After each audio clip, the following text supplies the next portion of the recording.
Hi hello friends, എല്ലാ കൂട്ടുകാർക്കും ഏതോ ജന്മകൽപ്പനയുടെ ഇന്നത്തെ എപ്പിസോഡ് റിവ്യൂയിലേക്ക് സ്വാഗതം. അങ്ങനെ അശ്വിൻ ആ പൂജ ചെയ്ത ആ ഒരു ഇത് എടുത്ത് കളയാൻ മാറ്റാൻ പോകുമ്പോഴേക്കും ശ്രുതി പറയണ്ട്, അരുത് സർ, അങ്ങനെ ചെയ്യരുത്. ഇത് സാറിൻ്റെ ചേച്ചി വളരെ സ്നേഹത്തോടു കൂടി കെട്ടിത്തന്നതല്ലേ, ഇതിങ്ങനെ ഇരിക്കട്ടെ എന്ന് പറയുവാണ്. നീ എന്തിനാ എൻ്റെ കാര്യത്തിൽ ഇടപെടണേ എന്ന് ചോദിക്കുകയാണത്. നീ പണി ചെയ്യാമെന്ന പണി മാത്രം ചെയ്യണം, അല്ലാതെ എൻ്റെ കാര്യത്തിൽ ഇടപെടാൻ നിൽക്കേണ്ട എന്ന് പറയുമ്പോൾ ശ്രുതി പറയണ്ട, അത് തന്നെയാണ് സർ എൻ്റെ ആഗ്രഹം.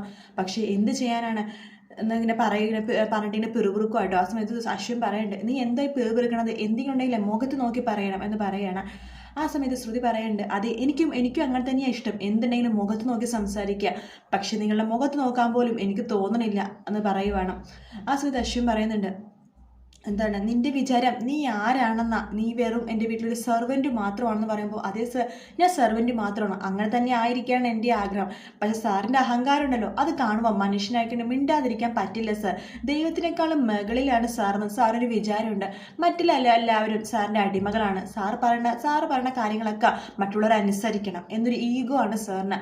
പൈസ കൊണ്ട് എന്തും വാങ്ങിക്കാൻ പറ്റുമെന്നുള്ളൊരു സ്വാർത്ഥത എന്നിങ്ങനെ പറയുവാണ്. സാർ എന്തുമാത്രം ക്രൂരതയാണ് സർ. ആ ലാവണ്യ എന്ന് പറഞ്ഞ പെൺകുട്ടിയെടുത്ത് ചെയ്യണമെന്ന് പറയുമ്പോൾ, ലാവണ്യ എടുത്തോ, അത് ചോദിക്കാൻ നീ ആരാടി എന്ന് ചോദിക്കുമ്പോൾ, അതെ ലാവണ്യയുടെ ആരും എല്ലാവർക്കും ഞാൻ, പക്ഷെ എന്നെ പോലത്തെ ഒരു സാധാരണ പെണ്ണ ഈ ലാവണ്യ എന്ന് പറയുന്നത്. ലാവണ്യ എന്താ നിന്റെ അടുത്ത് എന്നെക്കുറിച്ച് എന്തെങ്കിലും പരാതി പറഞ്ഞോ എന്ന് പറയുമ്പോൾ, പരാതി പറയണ എന്തിനാണ് സർ, എല്ലാ പെണ്ണുങ്ങളുടെയും ഒരു ആഗ്രഹമാണ് കല്യാണം കഴിഞ്ഞ് കുടുംബമായിട്ട് ജീവിക്കുക, കുട്ടികളായിട്ട് ജീവിക്കുക എന്നുള്ളത്. ആ അവരുടെ അവകാശം പോലും സാർ വായെടുപ്പിച്ച് വെച്ചിരിക്കുകയല്ലേ എന്ന് പറയാണ്. നീ എന്തൊക്കെയാടി പറയണത്, അവൾ നിന്റെ അടുത്ത് അങ്ങനെ എന്തെങ്കിലും പറഞ്ഞോ എന്ന് പറയുമ്പോൾ, അങ്ങനെ എന്തിനാ പറയണത് എന്ന് പറയാണ്. എല്ലാത്തിനും കാരണം നിങ്ങളാണ്. നിങ്ങളുടെ ഇഷ്ടത്തിന് വേണ്ടി കല്യാണം പോലും കഴിക്കാതെ ഒരു പെണ്ണിനെ ഭാര്യനെ പോലെ വീട്ടിൽ കൊണ്ട് നിർത്തുക എന്തൊരു മനസ്സാണ് നിങ്ങളുടെ എന്നൊക്കെ പറയുവാട്ടോ. ആ സമയത്ത് പെട്ടെന്ന് അശ്വിൻ എന്താണ് വേറൊരു വഴി കൂടി വണ്ടി തിരിച്ചു വിടുവാണ്. ആ സമയത്ത് ശ്രുതി ഇങ്ങനെ വഴിയൊക്കെ നോക്കുവാണ്. ഇത് ഈ വഴിയല്ലല്ലോ എന്ന രീതിയിൽ വഴിയൊക്കെ നോക്കുമ്പോഴേക്കും പെട്ടെന്ന് വണ്ടി നിർത്തിയിട്ട് ഒരു വിജനമായ സ്ഥലത്ത് വണ്ടി നിർത്തിയിട്ട് ശ്രുതി എടുത്ത് ഇറങ്ങ് എന്ന് പറയുവാണ്. സർ അത് എന്ന് പറയുമ്പോഴേക്കും, ഇറങ്ങാനല്ലേ ഞാൻ എൻ്റെ പറഞ്ഞത്, ഇറങ്ങടി എന്ന് പറയുവാണ്. അതിനുശേഷം ഇവിടെ നിന്നോ എന്നിങ്ങനെ പറയുന്നുണ്ട് കേട്ടോ. ആ സമയത്ത് ശ്രുതി, സർ ഞാൻ ഇവിടുന്ന് എങ്ങനെയാ പോവാന്ന് പറയുമ്പോഴേക്കും, ഇറങ്ങ് എന്ന് പറഞ്ഞിട്ട് നീ ഇവിടെ തന്നെ നിന്നോ, എനിക്കൊരു കുഴപ്പമില്ല എന്ന് പറയാണ്. നിന്റെ അഹങ്കാരത്തിന് ഇതാണ് വേണ്ടതെന്ന് പറഞ്ഞിട്ട് അശ്വൻ വണ്ടി എടുത്തിട്ട് പോകാൻ പോകുമ്പോഴേക്കും ശ്രുതി പെട്ടെന്ന് അവിടെ വീഴുവാട്ട് ചെളിവെള്ളത്തിൽ. അത് കാണുമ്പോൾ അശ്വിന് വല്ലാത്തൊരു വിഷമം പോലെ തോന്നുവാണ്. അശ്വിൻ വണ്ടിയിൽ നിന്ന് വീണ്ടും ഇറങ്ങിയിട്ട് എന്തെങ്കിലും ആവട്ടെ, വാ കയറി വാ എന്ന് പറഞ്ഞിട്ട് കൈ ഇങ്ങനെ കൊടുക്കുമ്പോഴേക്കും അശ്വിൻ്റെ കൈ തട്ടി മാറ്റുവാട്ടോ. അതിനുശേഷം ശ്രുതി തന്നെത്താനെ എഴുന്നേറ്റിട്ട് പറയുന്നുണ്ട്, നിങ്ങളെ ഈ കാണിച്ച ധിക്കാരത്തിനും അഹങ്കാരത്തിനും എന്നോട് മാപ്പ് പറയണ്ടേ, ഞാൻ നിങ്ങളുടെ വണ്ടിയിൽ കയറില്ല എന്ന് പറയാണ്. എന്ത് മാപ്പോ, അത് ഈ അശ്വിൻ സൈറാമോ, സോറി, ഒരിക്കലും ഞാൻ നിൻ്റെ അടുത്ത് പറയില്ലടി എന്ന് പറഞ്ഞു. നിൻ്റെ അടുത്ത് മാത്രമല്ല ആർത്തും ഞാൻ ആ വാക്ക് ഉപയോഗിക്കില്ല എന്ന് പറയുവാണ്. നിനക്ക് അത്ര അഹങ്കാരം ഉണ്ടെങ്കിൽ നീ ഇവിടെ നിന്ന് നടന്നു പോയിക്കോ, തന്നെ പോയിക്കോ, എനിക്കൊരു കുഴപ്പമില്ല, ഞാൻ പോയിക്കോളാം എന്ന് പറഞ്ഞിട്ട് അശ്വിൻ തിരിച്ച് വണ്ടി എടുത്തിട്ട് പോകുവാട്ടോ. ആ സമയത്ത് ശ്രുതിക്ക് ആകെ വിഷമമാണ്, കാരണം ആ വഴിയിൽ ആരുമില്ല, ആകെ പേടിപ്പിക്കുന്നൊരു വഴിയാണ്. ശ്രുതി അതിന് ശേഷം അങ്ങോട്ട് നടക്കുവാട്ടോ. അശ്വിൻ്റെ ചേച്ചി വീട്ടിലേക്ക് എത്തുന്നുണ്ട്. വീട്ടിലേക്ക് എത്തുന്ന അശ്വിനാണെന്നുണ്ടെങ്കിൽ ഒരു സമാധാനമില്ല, ആകെ ശ്രുതിനെ കുറിച്ചുള്ള വിചാരം മാത്രമാണ്. ശ്രുതി നിലത്ത് വീണതും ചെളിവെള്ളത്തിൽ വീണതും അതുപോലെ തന്നെ കാറിൽ നിന്ന് സംസാരിച്ചതും ഒക്കെ ആലോചിച്ചിട്ട് അശ്വിൻ ആകെ വട്ടുപിടിക്കുവാണ്. ശ്രുതി എന്തായിരിക്കും ഈ സമയത്ത് അവിടെ ചെയ്തിട്ടുണ്ടാവുക, ശ്രുതി വീട്ടിലെത്തിയിട്ടുണ്ടാവും. ആകെ ഒരു ടെൻഷനിൽ അശ്വിൻ വീണ്ടും കീ എടുത്തിട്ട് പുറത്തേക്ക് ഇറങ്ങി ശ്രുതിനെ അന്വേഷിക്കാൻ വേണ്ടി പോവാണ്. അതേസമയം വീട്ടിൽ അമ്മായും പ്രീതിയാണെന്നുണ്ടെങ്കിലോ ആകെ ടെൻഷൻ അടിച്ചിരിക്കുകയാണ്. ഈശ്വര, അവളും കൂടി എത്തിയില്ലല്ലോ എന്നൊക്കെ പറഞ്ഞ് ടെൻഷൻ അടിച്ചിരിക്കുകയാണ്. പക്ഷെ ശ്യാമു വരുന്നുണ്ട്, എന്താ അമ്മായി ശ്രുതി ഇതുവരെ എത്തിയില്ലേ? ഇല്ല മോനെ, ആ പെണ്ണുണ്ടല്ലോ ലാവണ്യ, അവളൊരു അഹങ്കാരി പെണ്ണാണ്, അവളിങ്ങനെ ചെയ്ത് കാണോ എൻ്റെ കുഞ്ഞിനെ നിർത്തി, എനിക്ക് പേടിയാവുന്നു. അങ്ങനെയൊന്നും ഉണ്ടാവില്ല അമ്മായി, സത്യം മോനെ, ആ വീട്ടിൽ ആരും നല്ലവരല്ല, ആകെ അഞ്ജലിയും ആ മുത്തശ്ശിയും അതുപോലെ തന്നെ ആ ആകാശ് സാർ എന്ന് പറഞ്ഞ സാറ്, ഇവർ 3 പേരല്ലാണ്ട് ആ വീട്ടിലുള്ള ബാക്കി എല്ലാവരും വിഷങ്ങൾ എന്ന് പറയുവാണ്. അതിനിടയ്ക്ക് പ്രീതി പറയുന്നുണ്ട്, ഷോ അവളെ വിളിച്ചിട്ടാണെങ്കിൽ കിട്ടണമില്ലല്ലോ എന്ന് പറയാണ്. അമ്മായി, ഞങ്ങൾക്കൊരു കാര്യം ചെയ്തില്ല, അശ്വിൻ സാരാമിൻ്റെ ലാൻഡ് ഫോണിലേക്ക് വിളിച്ചാലോ, എന്തിനാ വിളിക്കണത്, ആ മനോരമയായിരിക്കും എടുക്കുന്നുണ്ടാവുക, അവരെ ഞങ്ങളെയും കൂടി വഴക്ക് പറയും, അതുകൊണ്ട് വേണ്ട മോളെ, നമുക്ക് കുറച്ചേരം കൂടി വെയിറ്റ് ചെയ്ത് നോക്കാം എന്ന് പറയാണ്. അങ്ങനെ ഒരു ടെൻഷൻ അടിച്ച് ശ്രുതിനെയും വെയിറ്റ് ചെയ്ത് നിൽക്കുന്ന സമയത്ത് കഥകിലാരോ മുട്ടുന്ന ഒച്ച കേൾക്കുവാട്ടോ. അങ്ങനെ പ്രീതി വേഗം തന്നെ കഥക് തുറന്നു നോക്കുമ്പോഴേക്കും ശ്രുതി ആകെ തളർന്നൊടിഞ്ഞിട്ടാണ് വന്നിട്ടുണ്ടായിരുന്നത്. അല്ല, നീ എന്താ ഇത്ര താമസിച്ചത് മോളെ എന്ന് അമ്മായി ചോദിക്കുമ്പോൾ, നീ ഒറ്റക്കാണോ വന്നത്, നിന്നെ ഇവിടെ കൊണ്ടുവിടാന്ന് ആ അശ്വിൻ സാരാമിൻ്റെ അനിയൻ പറഞ്ഞതാണല്ലോ എന്ന് പറയുമ്പോൾ, ആ അമ്മായി, ആ ആകാശ് സാർ തന്നെയാണ് എന്നെ ഒരു ഓട്ടോ കയറ്റി ഇവിടെ ഇറക്കി വിട്ടത്, എൻ്റെ ഓട്ടോ എവിടെ, ഓട്ടോ അവിടെ നിർത്തിയിട്ട് ഞാൻ നടന്നു വന്നതാണ് അമ്മായി. അല്ല, നിന്റെ പുറകയിൽ ഇതെന്താ, ചെളിയോ എന്ന് പ്രീതി ചോദിക്കുമ്പോൾ, അത് ഓട്ടോ നിറങ്ങിയപ്പോൾ ചെളിയായതാ.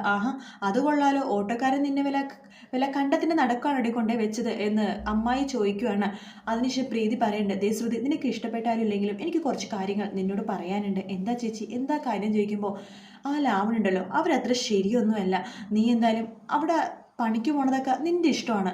പക്ഷേ നീ അവിടെ പോണ മുമ്പ് ആ അഞ്ജലി മേഡത്തിൻ്റെ കുറച്ച് നിബന്ധനകളൊക്കെ വെച്ചിട്ടുണ്ടായിരുന്നല്ലോ. ആ അശ്വിൻ സാരം അവിടെ ഉള്ള സമയത്ത് നീ അവിടെ ഉണ്ടാവില്ല എന്നൊക്കെ. എന്നിട്ടിപ്പോൾ ആ നിബന്ധനകളൊക്കെ എവിടെ? നീ എപ്പോഴും അവിടെ ഉണ്ടെങ്കിലും അയാളും അവിടെ ഉണ്ടല്ലോ എന്ന് പറയുമ്പോൾ എന്ത് ചെയ്യാനാ ചേച്ചി? അയാളിൽ നിന്ന് അവോയ്ഡ് ചെയ്യാൻ വേണ്ടി ഞാൻ മാക്സിമം ശ്രമിക്കുന്നുണ്ട്. പക്ഷേ എപ്പോഴും ആ കടലമിഠായി കണ്ണിൽ പെട്ടുപോകും എന്നിങ്ങനെ പറയുവാണ്. ശ്രുതി, എനിക്കിതൊന്നും ഇഷ്ടപ്പെടുന്നില്ല. നീ എന്തായാലും നിന്റെ നിബന്ധനയിൽ ഉറച്ചു നിൽക്കണം. ആ അശ്വിൻ സാരം ഉള്ള സമയത്ത് നീ അവിടെ നിൽക്കാൻ പറ്റില്ല എന്ന് നിനക്ക് ഉറപ്പിച്ച് പറഞ്ഞു. അപ്പോൾ പണി സമയം കഴിയുമ്പോൾ നീ വീട്ടിൽ വരുമെന്നും പറയണം. ഇതൊന്നും നീ അംഗീകരിക്കാതെ ഞാൻ നിന്നോട് ഇനി മിണ്ടില്ല ശ്രുതി എന്ന് പറഞ്ഞിട്ട് പിണങ്ങി പോകുവാണ് നമ്മുടെ പ്രീതി. ആ സമയത്ത് അമ്മായി ശ്രുതി എടുത്ത് പറയുന്നുണ്ട്, അവൾ പിണങ്ങിയതിൽ കാര്യമുണ്ട് ശ്രുതി. അവൾക്ക് അത്രമാത്രം വിഷമമുണ്ട്. നിന്നെ ഒരുപാടായി അവർ അപമാനിക്കണത് ഞങ്ങളും കണ്ടുകൊണ്ട് തന്നെയാണ് ഇരിക്കണത് എന്നിങ്ങനെ പറയുമ്പോഴേക്കും ശ്രുതിക്ക് ആകെ വിഷമമാണ്. ഈശ്വര, ചേച്ചിയുടെ പിണക്കം ഞാൻ എങ്ങനെ മാറ്റും എന്ന് ആലോചിച്ച് ശ്രുതി റൂമിലേക്ക് പോകുവാണ് പ്രീതിയുടെ അടുത്തേക്ക്. അതേസമയം അശ്വിനാണെങ്കിൽ റോഡല്ല ശ്രുതിനെ അന്വേഷിച്ച് നടക്കട്ടെ. ബസ് സ്റ്റോപ്പും അവിടെയുള്ള വഴികളിലൊക്കെ അന്വേഷിച്ച് നടക്കേണ്ട, എവിടെയും ശ്രുതിനെ കാണുന്നില്ല. അതിനുശേഷം പ്രീതിയാണെങ്കിൽ ആകെ പിണങ്ങിയിരിക്കുന്ന സമയത്ത് ശ്രുതി പ്രീതിയുടെ അടുത്തേക്ക് പോകുന്നുണ്ട്. ചേച്ചി, ഞാനൊരു കഥ പറയട്ടെ. ഒരു അച്ഛയും ഒരു അമ്മയും, അവർക്കാണെങ്കിൽ ഒരു ഒറ്റ മോളാണ്. അവർ പ്രസവിച്ച ഒരേ ഒരു മോളെ അവർക്കുള്ളൂ. അവരങ്ങനെ സന്തോഷത്തോടെ ജീവിക്കുന്ന സമയത്ത് ഒരു പെൺകുട്ടി അവരുടെ വീട്ടിലേക്ക് വന്നു. ഒരു അനാഥ പെൺകുട്ടി. പിന്നെ അച്ഛൻ്റെ അമ്മയുടെ മകളായി ആ പെൺകുട്ടി. അവരുടെ മകൾക്ക് ഒരു കൂടപ്പിറപ്പായി ആ പെൺകുട്ടി. അവർ രണ്ടുപേരും സ്നേഹത്തോടെ കൂടപ്പിറപ്പുകളെ പോലെ ഫ്രണ്ട്ഷിപ്പും അതുപോലെ തന്നെ സൗഹൃദവും അതുപോലെ തന്നെ ആ ചേച്ചി അനിയത്തി ബന്ധവും വളർത്തി സ്നേഹത്തോടെ ജീവിക്കുന്നു എന്ന് പറയുവാണ്. അങ്ങനെ അതായത് ശരിക്കും അതിൽ നിന്ന് മനസ്സിലാക്കേണ്ട ശ്രുതി ഒരു അനാഥയാണ്. അത് കേൾക്കുമ്പോഴേക്കും നമ്മുടെ പ്രീതിക്ക് ആകെ വിഷമവുമാണ്. പ്രീതിയെടുത്ത് ശ്രുതി പറയുന്നുണ്ട്, ചേച്ചി നോക്ക്, ഞാനൊരു കാര്യം പറയട്ടെ. ഞാൻ ഈ കഷ്ടപ്പെടുന്നതൊക്കെ എന്തിനു വേണ്ടിയിട്ടാണ് ചേച്ചി? ആർക്ക് വേണ്ടിയിട്ടാണ്? ചേച്ചിക്കൊരു കാര്യം അറിയാവോ? ചേച്ചിനോട് പിണങ്ങിയാലോ ഞാൻ എന്തുമാത്രം ബുദ്ധിമുട്ടാണ് ഞാൻ ഇന്നിവിടെ എത്തിയെന്ന് ചേച്ചിക്ക് അറിയാവോ? സത്യമായിട്ട് ഞാനിവിടെ എത്തുന്നു പോലും ഞാൻ വിചാരിച്ചില്ലായിരുന്നു. എന്താ ശ്രുതി നീ ഇങ്ങനെയൊക്കെ പറയുന്നത് എന്ന് ചോദിക്കുമ്പോഴേക്കും നമ്മുടെ അശ്വിൻ ശ്രുതിയുടെ വീട്ടിലേക്ക് എത്തുന്നുണ്ട് കേട്ടോ. ആ സമയത്ത് നമ്മുടെ ശ്രുതി പറയുന്നത്, അതേ ചേച്ചി, ആ അശ്വിൻ സാറാം ഇന്ന് എൻ്റെ അടുത്ത് എന്ത് ദ്രോഹ ചെയ്തെന്ന് ചേച്ചിക്ക് അറിയാവോ? ഞാൻ അവിടെ അമ്മായും ശ്യാം സാറുള്ളതുകൊണ്ടാണ് ഒന്നും പറയാതിരുന്നത്. അയാളെന്നെ ആരുമില്ലാത്തൊരു വഴിയിൽ ഇറക്കി വിട്ടു ചേച്ചി. അവിടെ ചെളിവെള്ളത്തിൽ വീണു. അയാളെന്നെ തിരിഞ്ഞു പോലും നോക്കാതെ പോയി കളഞ്ഞു.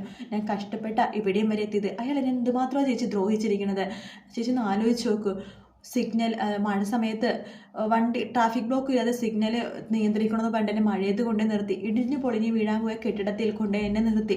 അതുപോലെ തന്നെ എന്തുമാത്രം ദ്രോഹ ചേച്ചി എന്നെ ചെയ്തേക്കുന്നത്. അതിനേക്ക് എനിക്ക് പ്രതികാരം ചെയ്യണം ചേച്ചി എന്നൊക്കെ പറയുവാണ്. ഇതെല്ലാം കേട്ടുകൊണ്ട് നമ്മുടെ അശ്വിൻ അവരുടെ ജനലരികെ തന്നെ നിൽക്കുന്നുണ്ട് കേട്ടോ. അതൊന്നും കാണാണ്ട് നമ്മുടെ ശ്രുതിയാണെങ്കിൽ പേരെടുത്ത് ഈ കാര്യങ്ങളൊക്കെ ഇങ്ങനെ പറഞ്ഞുകൊണ്ടിരിക്കുവാണ്. അങ്ങനെ ശ്രുതി പറയുന്നുണ്ട്, എന്തൊക്കെ വന്നാലും ഞാൻ ഇതിനെ തിരിച്ച് ഒരു മറുപടി കൊടുത്തിരിക്കും ചേച്ചി എന്നൊക്കെ പറയുവാണ്. അല്ലാതെ എനിക്കൊരു സമാധാനം ഉണ്ടാവില്ല. അയാളെ ഞാൻ കോടതി കേട്ടിട്ട് 100 വർഷമെങ്കിലും അയാളെ ഞാൻ അനുഭവിപ്പിക്കും എന്നൊക്കെ പറയുമ്പോൾ ഇതെല്ലാം കേട്ടുകൊണ്ട് തൊട്ടു പുറകെ നിൽക്കുന്ന അശ്വിനെ കാണിച്ചിട്ടാണ് എപ്പിസോഡ് തീരുന്നത്. വീഡിയോ ഇഷ്ടപ്പെട്ടെങ്കിൽ ലൈക്ക് ചെയ്യുക, സബ്സ്ക്രൈബ് ചെയ്യുക, കമൻറ്റ് ചെയ്യുക. മറ്റൊരു വീഡിയോ ആയിട്ട് വീണ്ടും കാണാം. Take care, bye bye.